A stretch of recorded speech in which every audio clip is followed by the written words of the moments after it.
ഇഷ്ടംപോലെ തിന്നോളും. എനിക്ക് ഏകദേശം ഒരു 10,000 രൂപയോളം ഈ കന്നാരെ ഇറക്കാതെ ആയതുകൊണ്ട് ലാഭമുണ്ട്. 9 പശു ഉണ്ടായ സമയത്ത് അത്യാവശ്യം എന്റെ കൈകളിൽ പൈസ ഉണ്ടായിരുന്നു.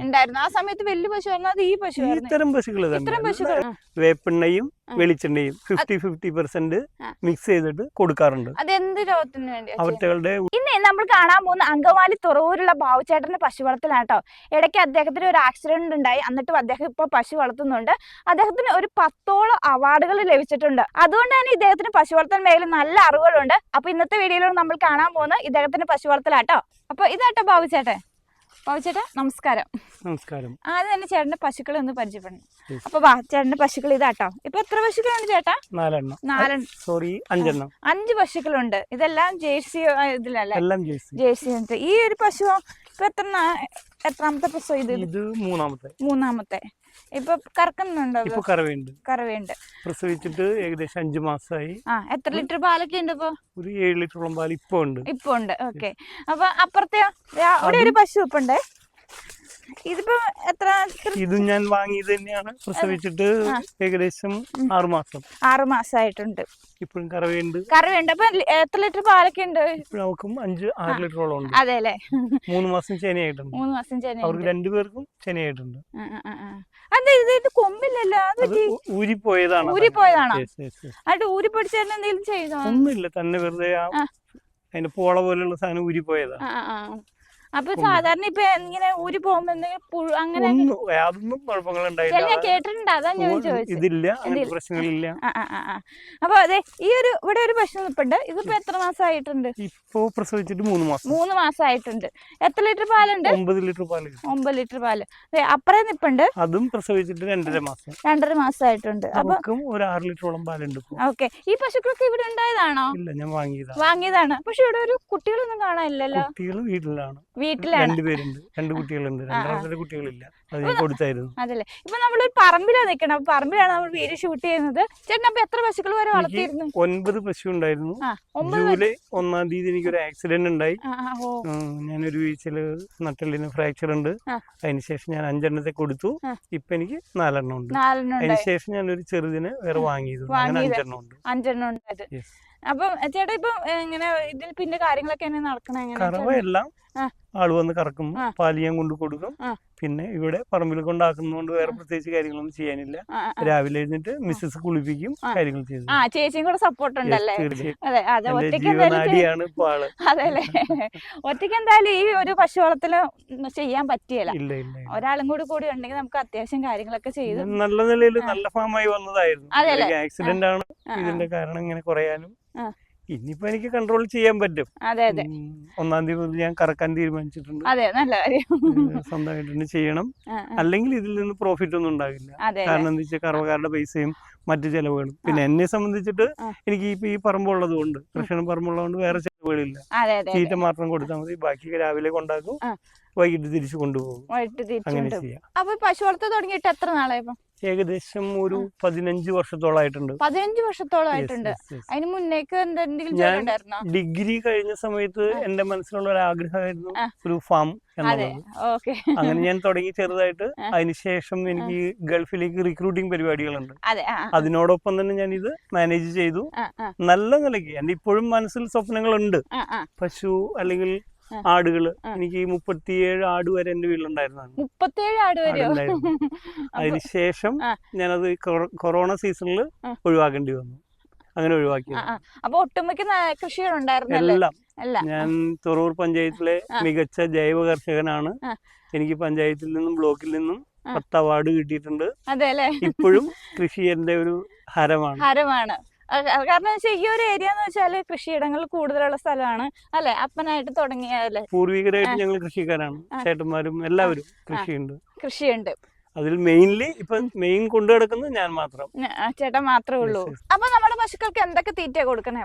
ഞാൻ ഈ പറമ്പ് എനിക്ക് കിട്ടുന്നതിന് മുമ്പ് തീറ്റപ്പുല്ല് ഉണ്ടായിരുന്നു. ഞാൻ പാടത്ത് 1 ഏക്കറോളം തീറ്റപ്പുല്ല് ഇട്ടിട്ടുണ്ടായിരുന്നു. അതിനുശേഷം ഈ പൈനാപ്പിളിന്റെ തണ്ട് ഞാൻ ഒരു ലോഡ് 1 മാസം ഇറക്കും. അത് അരിഞ്ഞിട്ട് കൊടുക്കും. പിന്നെ വീട്ടിലുള്ള മറ്റു തീറ്റകളെല്ലാം കൊടുക്കാണ് സാധാരണ ചെയ്തുകൊണ്ടിരുന്നത്. ഇപ്പോ എനിക്ക് ഈ പറമ്പ് കിട്ടിയതിന് ശേഷം വേറെ തീറ്റ കൈ ചെലവുകളൊന്നുമില്ല. ഡയറിയിൽ നിന്ന് എടുക്കുന്ന തീറ്റയും തവിടും മാത്രമേ കൊടുക്കുന്നുള്ളൂ. പിന്നെ ഇവിടെ രാവിലെ 7 മണിക്കാക്കും, വൈകിട്ട് 6 മണിയാകുമ്പോൾ ഞാൻ തിരിച്ചു കൊണ്ടുപോയി. അപ്പൊ കന്നാരപ്പോളം ഒഴിവാക്കി. അപ്പൊ കൂടുതൽ ഇവിടെ പശുക്കൾ പുല്ലുള്ളതുകൊണ്ട് ഇഷ്ടം പോലെ തിന്നോളും. എനിക്ക് ഏകദേശം ഒരു 10,000 രൂപയോളം ഈ കന്നാര ഇറക്കാതെ ആയതുകൊണ്ട് ലാഭമുണ്ട്. ഓക്കെ, അങ്ങനെ ഒരു ലാഭം കിട്ടിയത് നമുക്ക് തീർച്ചയായിട്ടും. അല്ലെങ്കിൽ ഈ പ്രസ്ഥാനം ഒന്നും നേരെ മുന്നോട്ട് കൊണ്ടുപോകാൻ പറ്റില്ല. അല്ലെങ്കിൽ നമുക്ക് നഷ്ടമല്ല എങ്കിലും ശരിക്കും പറഞ്ഞ ആത്മാർത്ഥമായി തൊഴിൽ ചെയ്യാൻ ആഗ്രഹമുള്ളവന് പശു എന്നും ഒരു അസറ്റ് തന്നെയാണ്, തർക്കമില്ലാത്ത കാര്യമാണ്. അപ്പൊ ഈ കനാരപ്പുഴ ഒറ്റയടിക്ക് നിർത്തുവായിരുന്നു ചെയ്തത്? ഒറ്റയടിക്ക് നിർത്തി. കാരണം എനിക്ക് ഇവിടെ കൊണ്ടാക്കാം. രാവിലെ ഞാൻ കൊണ്ടാക്കിയാൽ വൈകിട്ട് കൊണ്ടുപോകുന്നത്. പിന്നെ ഞാൻ കാര്യം ചോദിച്ചു. അപ്പൊ ചിലർ പറഞ്ഞു കന്നാരപ്പോളെ നിർത്തി കഴിഞ്ഞാൽ പാല് കുറയുന്നു. അങ്ങനത്തെ ഒരു അവസ്ഥ എനിക്കുണ്ടായില്ല. കാരണം ഇവിടെ ഇഷ്ടം ആവശ്യത്തിലേറെ തീറ്റയുണ്ട്. 7.25 ഏക്കർ ഉണ്ട് ഈ പറമ്പ്. എനിക്ക് പോയി അന്ന് 9 എണ്ണം ഉണ്ടായെങ്കിലും തിന്നാനുള്ളത് ഇഷ്ടം പോലെയായിരുന്നു. അതുകൊണ്ട് എന്നെ സംബന്ധിച്ചിട്ട് അങ്ങനെ ഒരു കുറവ് തോന്നിയിട്ടില്ല. എല്ലാവരും പറയുന്നുണ്ട് കന്നാര കൊടുത്ത പാല് കൂടുതലുണ്ടാകും എന്നുള്ളത്. ശരിയാണ്, പാലുണ്ടാകാറുണ്ട്. പക്ഷെ അതിൽ കൂടുതലേ എനിക്ക് കിട്ടുന്നത് ഇപ്പോ. കാരണം രാവിലെ മുതൽ മേഞ്ഞു നടക്കാൻ സൗകര്യമുള്ളതുകൊണ്ട് അതുകൊണ്ട് പ്രശ്നമില്ല. അന്നത്തെ ആ കന്നാരപ്പോലക്ക് ചെലവാക്കിയ 10,000 രൂപ ഏകദേശം എനിക്ക് ലാഭമാണ്. അപ്പൊ ഇവിടുത്തെ പശുവളർത്തൽ രീതിയൊക്കെ എങ്ങനെയാ? സാധാരണ എന്റെ വീട്ടിൽ ഞാൻ വാങ്ങിയതിനെ നല്ല പശുക്കളെ ഞാൻ കളയാറില്ല. അവരെ കൊണ്ടുനടക്കും, അവരുടെ കുട്ടികളെയും വളർത്തിയെടുക്കാറുണ്ട്. പിന്നെ ഇപ്പോൾ ഉള്ളത് വെച്ചാൽ പണ്ട് ഒരു 3 വർഷം മുമ്പേ തുടങ്ങി എന്റെ വീട്ടിലുള്ളവരാണ്, ഒന്നും പുതിയതില്ല. അപ്പൊ ചേട്ടാ കുട്ടികളെ വളർത്തിയെടുക്കാൻ നല്ലതാണ്. തീർച്ചയായിട്ടും. പിന്നെ അതിനുള്ള സൗകര്യങ്ങൾ കൂടെ വേണം. ഇതുപോലെ അഴിച്ചുവിടാനുള്ള സൗകര്യം ഉള്ളത് കൊണ്ട് മേഞ്ഞ് തിന്നവര് വയറ് നിറച്ച് വലുതായിക്കോളും. സാധാരണ ഇപ്പത്തെ അവസ്ഥ തീറ്റയുടെ വിലയൊക്കെ അനുസരിച്ച് തീറ്റ വിലയും എല്ലാം കൂടെ വെച്ച് നോക്കുമ്പോ നമുക്ക് നഷ്ടം തന്നെയാണ്. എങ്കിലും ഇതെല്ലാം നമ്മുടെ ആഗ്രഹമാണ്. മക്കളെ വളർത്തുന്ന പോലെ നമ്മൾ വളർത്തിയാൽ അവറ്റകൾ വലുതാകും, അതൊരു അസറ്റായി കിട്ടുകയും ചെയ്യും. അപ്പൊ ചേട്ടൻ പറഞ്ഞ രീതിക്ക് അനുസരിച്ച് ഇവരിന്ന് ഇച്ചിരി തീറ്റ എടുത്ത് അവർക്ക് കൊടുക്കാം, പിന്നെ പുല്ല് കൊടുക്കാം. അപ്പൊ അതുങ്ങള് വളർന്നോളും. അങ്ങനെ ആയിരിക്കും അല്ലെ? ഇപ്പൊ ജേഴ്സി ആണ് കൂടുതൽ. എന്റെ വീട്ടിലെല്ലാം ജേഴ്സി തന്നെയായിരുന്നു. 9 പശുവും ജേഴ്സി ആയിരുന്നു. എന്തുകൊണ്ടാണ്? കാരണം പാല് നല്ല കട്ടിയുള്ള പാല് കിട്ടും. മറ്റൊന്ന് രോഗപ്രതിരോധ ശേഷി വളരെ കൂടുതലുണ്ട് ഇവർക്ക്, മറ്റുള്ള പശുക്കളെക്കാൾ ഉപരി. പിന്നെ നമ്മുടെ നാടിനെ ഇണങ്ങിയ പശുക്കളും ഇവരാണ്. പ്രശ്നങ്ങളൊന്നുമില്ല, ചോട്ടോ അല്ലെങ്കിൽ മറ്റുള്ള പ്രശ്നങ്ങളൊന്നും അധികം ഉണ്ടാക്കാറില്ല. നമ്മളുമായിട്ട് ഇണങ്ങാൻ കൂടുതൽ എളുപ്പമുള്ളത് ഇവരാണ്. ഓക്കെ, നമുക്ക് മാനേജ് ചെയ്യാൻ ബുദ്ധിമുട്ടുണ്ടാവില്ല. പിന്നെ പുറത്താണോ പാല് കൊടുക്കണേ? ഞാൻ വീടുകളിൽ കൊടുക്കുന്നുണ്ട്, ഡയറിയിൽ വളർക്കുന്നുണ്ട്. അപ്പൊ വീടുകളിൽ കൊടുക്കുമ്പോ കുറച്ച് കൊഴുപ്പുള്ള പാല് കൊടുക്കുമ്പോ തീർച്ചയായിട്ടും അവർക്ക് സന്തോഷമാണ്. നമ്മളിപ്പോ ശരിക്കും പറഞ്ഞ HF-ന്റെ പശുക്കളുടെ പാല് കൂടുതലുണ്ടാകും, കട്ടി കുറവായിരിക്കും. അപ്പൊ വീടുകളിൽ ചെല്ലുമ്പോഴേക്കും നിങ്ങൾ എന്തേ ഇങ്ങനെ കട്ടി കുറഞ്ഞ പാലിന്? ഇത് നമുക്ക് അങ്ങനെ ഒരു ചോദ്യം ഇല്ല. കാരണം നല്ല പാലാണ്. ഞാൻ തുടങ്ങിയ കാലം തുടങ്ങി ഇപ്പോഴും ആ വീടുകളിൽ പാല് കൊടുക്കുന്നു. അപ്പൊ ചേട്ടാ ഇത്രയും പശുക്കൾ 8 പശുക്കളെ വരെ വളർത്തിയിരുന്നു. അപ്പൊ ഒരു കുടുംബം ജീവിച്ചുകൊണ്ട് എത്ര പശുക്കൾ വേണം? നല്ല പശുക്കളാണ്. സാമാന്യം ഒരു 8-10 ലിറ്ററോളം പാലുള്ള പശുക്കളാണെങ്കിൽ ഒരു 3 പശു ഉണ്ടെങ്കിൽ 3 പശു ഉണ്ടെങ്കിൽ ഒരു കുടുംബത്തിന്റെ സാധാരണ കുടുംബത്തിന്റെ സാധാരണ ചെലവുകളൊക്കെ മുന്നോട്ട്, അത് സ്വന്തമായി നമ്മൾ തന്നെ ചെയ്യുകയാണെങ്കിൽ, കറവക്കാർക്കോ മറ്റു കൂടുതൽ പൈസ ചെലവ് ചെയ്യാതിരിക്കുകയാണെങ്കിൽ, അല്ലെങ്കിൽ ഇപ്പൊ 5-6 പശുക്കളൊക്കെ ഉണ്ടെങ്കിൽ കുടുംബത്തിൽ അത്യാവശ്യം എന്തെങ്കിലും സമ്പത്തൊക്കെ സ്വീകരിക്കാൻ നമുക്ക് സാധിക്കും. തീർച്ചയായിട്ടും സ്വരൂപിക്കാൻ സാധിക്കും. അപ്പൊ ചേട്ടന്റെ അനുഭവമാണ് എന്നെ സംബന്ധിച്ചിട്ട്. തീർച്ചയായിട്ടും ഞാൻ 9 പശു ഉണ്ടായ സമയത്ത് അത്യാവശ്യം എന്റെ കൈകളിൽ പൈസ ഉണ്ടായിരുന്നു. ആ സമയത്ത് വലിയ പശു ഇത്തരം പശുക്കൾ തന്നെയാണ്. എല്ലാം 8-9 ലിറ്റർ പാല് മാക്സിമം ഉള്ള പാല്. ഇവിടെ പശുക്കൾ നാടൻ മരുന്ന് ചേട്ടൻ ചെയ്യുന്നുണ്ട്. അത് എന്ത് രോഗത്തിനാ നമുക്ക് ചോദിക്കാം? സാധാരണ എന്റെ പശുക്കൾക്ക് അങ്ങനെ അസുഖങ്ങളില്ല. അങ്ങനെ ഉണ്ടെങ്കിൽ തന്നെ ഞാൻ സാധാരണ വർഷത്തില് വേപ്പെണ്ണയും വെളിച്ചെണ്ണയും 50-50% മിക്സ് ചെയ്തിട്ട് കൊടുക്കാറുണ്ട്. അവറ്റകളുടെ ഉള്ളിലുള്ള വേരകളുടെ കുറവ് കിട്ടും, പണ്ടപ്പുഴു ഉണ്ടെങ്കിൽ ചത്തുപോകും. പിന്നെ വർഷക്കാലാവുമ്പോൾ അവര് ശരിക്കും നല്ലപോലെ തീറ്റ എടുക്കും, ശരീരം പുഷ്ടിപ്പെട്ട് വരും. എല്ലാ പശുക്കൾക്കും കൊടുക്കാറുണ്ട്, എല്ലാത്തിനും.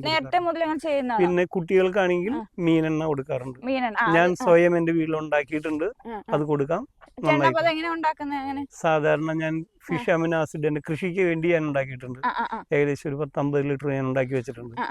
അതിൽ നിന്ന് കുറച്ചെടുത്ത് കൊടുക്കും. അപ്പൊ ആദ്യം പറഞ്ഞില്ലേ വേപ്പെണ്ണ പിന്നെ വെളിച്ചെണ്ണ. അപ്പൊ അത് എന്തോരം കൊടുക്കണം? ഏറ്റവും കൂടിയാൽ ഒരു 100 മില്ലി രണ്ടും കൂടെ ചേർത്തത്. അപ്പൊ എത്ര ദിവസത്തേക്ക്? 1-2 പ്രാവശ്യം, അതിൽ കൂടുതൽ കൊടുക്കാറില്ല. അതും വർഷത്തിൽ അല്ലല്ല 2 പ്രാവശ്യമായിട്ട് 100 മില്ലി വെച്ച് കൊടുക്കും. 2 പ്രാവശ്യമായിട്ട് 100 മില്ലി വെച്ച് കൊടുക്കണം. പിന്നെ വേറെ എന്തെങ്കിലും അറിയാം നാടൻ മരുന്ന്? പിന്നെ സാധാരണ പശുക്കൾക്ക് ഉണ്ടാകുന്ന അകിട് വീക്കാണ്. അകിട് വീക്കത്തിന് ഞാൻ ചെയ്യാറുള്ളത് കറ്റാർവാഴ, പച്ചമഞ്ഞള്, പെരുവിന്റെ ഇല, ഇത് 3 കൂടി അരച്ച് അകിടിൽ ശരിക്ക് മാറി മാറി തേച്ചു കൊണ്ടിരുന്നാൽ ഒരു പരിധി വരേക്കുള്ള അകിട് വീക്കം മാറി കിട്ടും.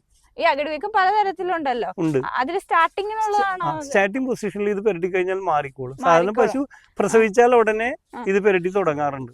നീര് വരുമ്പോ തന്നെ അപ്പൊ നീര് വലിഞ്ഞോളും. ഞാൻ എന്തുകൊണ്ടോ എനിക്കറിയില്ല, ഞാനിവിടെ അഴിച്ചിങ്ങനെ മേയാൻ വിടുന്നത് കൊണ്ടായിരിക്കാം അസുഖങ്ങളൊന്നും ഇല്ലാത്തതെന്ന് തോന്നുന്നു. ചേട്ടൻ പറഞ്ഞ കറക്റ്റ് കാര്യം. കാരണം ഇതുങ്ങളുടെ കാലിനൊക്കെ ഒരു ആരോഗ്യം ഉണ്ടാവും അല്ലെ? അപ്പൊ ഈ കാണുന്ന ബാബുചേട്ടന്റെ പശുത്തൊഴുത്ത് അല്ലെ? ഇതിപ്പോ ആടുംകൂടായിരുന്നല്ലേ? ആദ്യമേ ആടുകൂടായിരുന്നു, ഞാൻ അത് മാറ്റിയിട്ട് തൊഴുത്താക്കി അല്ലേ? കാരണം 37ഓളം ആട് എനിക്ക് ഉണ്ടായിരുന്നു. അത് വിറ്റെന്ന് പറഞ്ഞു അല്ലെ? അപ്പൊ അടിപൊളിയായിട്ടോ. ഈ ഒരു തൊഴുത്താക്കുന്ന രീതിയിൽ തന്നെയാണ് ചെയ്തിരിക്കുന്നത്. ഇതിപ്പോ എത്ര ഇവിടെ കെട്ടുന്നുണ്ട്? ഇവിടെ ഇപ്പൊ രണ്ടെണ്ണം.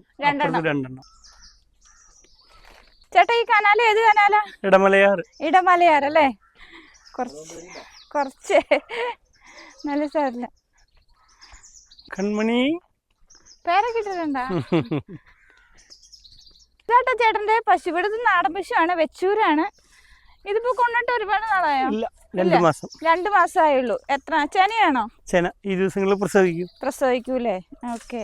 ഇതിപ്പോ ഫസ്റ്റ് പ്രസവം. എന്തുകൊണ്ടാണ് ജേഴ്സിയോട് ഈ ഒരു നാടൻ പശു? ഇതെന്റെ ഒരു സ്വപ്നമാണ്. അതുകൊണ്ട് വളർത്തുന്നതല്ലേ? പിന്നെ ഇതിന് പാലും നല്ലതല്ലോ അല്ലെ? ഏറ്റവും നല്ല പാലാണെന്നാണ് അറിവ്. കൂടിയാൽ ഒരു 3/4 ലിറ്റർ പാല് കിട്ടിയിരിക്കും. അത്രേ ഉള്ളൂ. നല്ല ഔഷധ ഗുണമുണ്ട്. ഏറ്റവും മിൽക്കാണ്. നല്ല ഇണക്കുള്ള പശുവാണ് അല്ലേ? വളരെ ഇണക്കാണ്. അപ്പൊ ഇത്രയും സമയം നമ്മൾ കണ്ടുകൊണ്ടത് ബാബുചേട്ടന്റെ പശു വളർത്തലാണ്. അപ്പൊ അടുത്ത വീഡിയോ കാണാം. അതുവരെ നമസ്കാരം.